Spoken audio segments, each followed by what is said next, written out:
Je connaissais, moi, l'association des amitiés judéo-musulmanes de France au niveau national, parce que la presse s'était fait l'écho à plusieurs reprises de sa création, conjointe par un rabbin de Ris-Orangis qui s'appelle le rabbin Michel Sarfati, et avec les représentants de la mosquée de Paris, je crois qu'il s'agissait d'Ali Boubaker en personne. Et c'était une initiative du rabbin Sarfati, qui, habillé comme un rabbin, avec sa barbe, son grand chapeau, se rend à sa synagogue un samedi matin avec son fils et reçoit des pierres que lui jette un jeune arabe, ou plus exactement un jeune d'origine immigrée,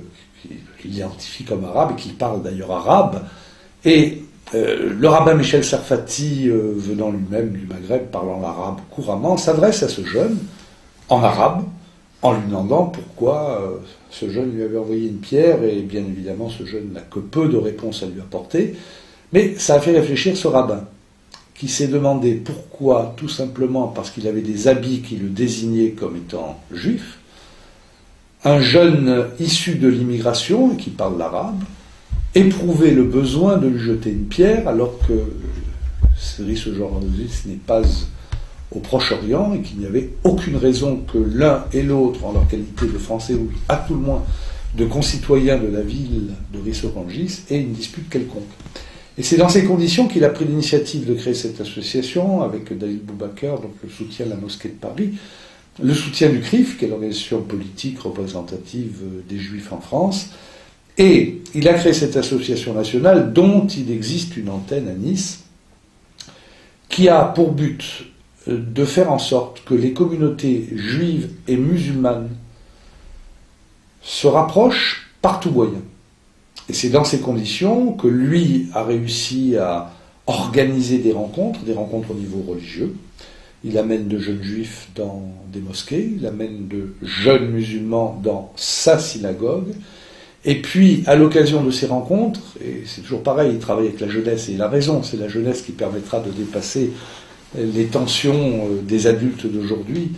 et de ces rencontres naît l'évidence pour ces jeunes gens qui viennent, c'est pas la majorité, c'est ceux qui viennent,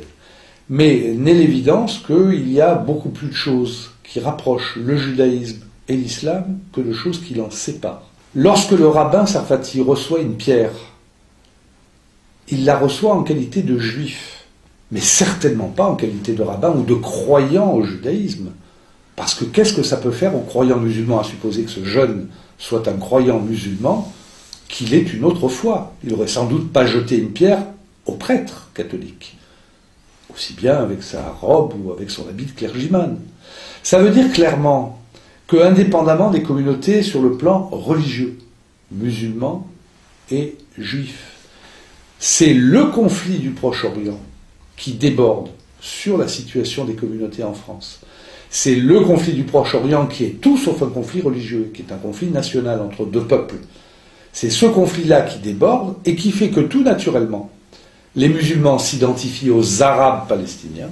et que les Juifs français s'identifient aux Juifs israéliens. Le conflit à ce moment-là n'est plus religieux mais national. Par l'intermédiaire de cette association qui s'appelle, comme vous l'avez remarqué, du nom de deux religions associées aux amitiés judéo-musulmanes.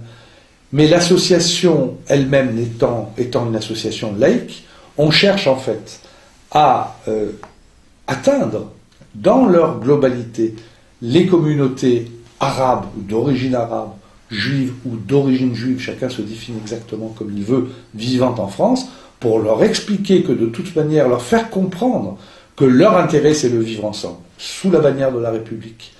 qu'ils ont le droit d'avoir les foi qu'ils veulent, mais que de toute façon ils n'ont pas, quel que soit leur sentiment sur la question, à épouser le conflit du Proche-Orient, qui est un conflit qui est situé à 4500 km, qui intéresse légitimement et les Juifs, et les Palestiniens, et les Arabes, et au-delà de ça, comme vous le disiez tout à l'heure, la communauté internationale, mais qui n'est pas un conflit qui doit permettre des heurts, des affrontements sur le territoire de la République, pour ceux qui ont la chance de ne pas être concernés dans leur chair